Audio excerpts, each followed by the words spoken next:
व्हिडिओच्या सर्वात अगोदर सर्वांना जय श्रीराम। काय श्रीरामाचा सोहळा केला, एकदम घरोघरी गल्लोगल्ली गावागावांमध्ये शहरांमध्ये वेगवेगळ्या थीम मध्ये वेगवेगळ्या रामाची मूर्ती आपल्याला पाहण्यात भेटली आहे। वेगवेगळे एकदम एकदम छोट्या छोट्या लेकरांमध्ये पण आपण श्रीरामाचं रूप घेतलेलं आहे। ही बघा, आम्ही मानसीला पण श्रीरामाचा पोशाख पूर्ण देऊन महादेवाच्या मंदिरामध्ये दर्शनासाठी घेऊन गेलो होतो।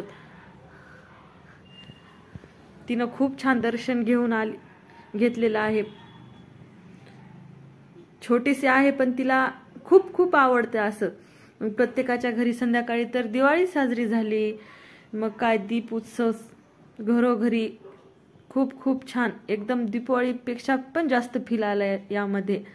करणाऱ्याला एवढी उत्सुकता होती आणि खरंच हा क्षण बघण्यासाठी आपण खूप खूप नशीबवान आहात। नशीबवान माणसालाच असा क्षण बघण्यासाठी भेटत असतो।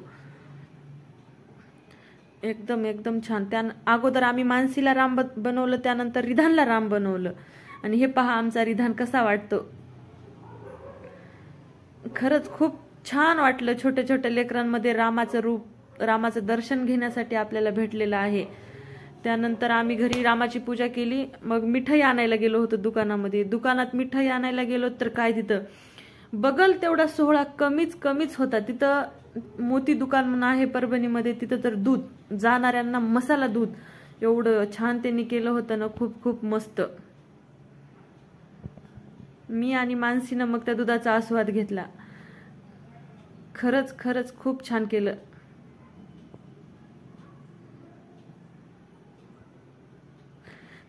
त्यानंतर खरंच कलेला देखील वाव, रांगोळीमध्ये श्रीरामाची हुबेहूब मूर्ती तयार केलेली आहे। कितीतरी सुंदर वाटायला, हे आकर्षित एकदम।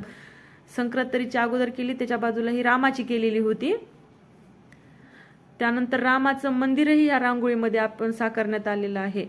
खरंच या कलेला वाव म्हणेल तेवढं कमी। किती कातीव आणि आकर्षित बनवलेलं आहे। ही संक्रांतीची थीम होती, ही की मोडली नाही, तशीच ठेवली आणि साईडनं रामाचं मंदिर एका बाजूला आणि रामाची मूर्ती एका बाजूला, असं दोन वेगवेगळ्या स्वरूपामध्ये बनवण्यात आलेलं आहे। प्रभू श्री रामचंद्र भगवान की जय।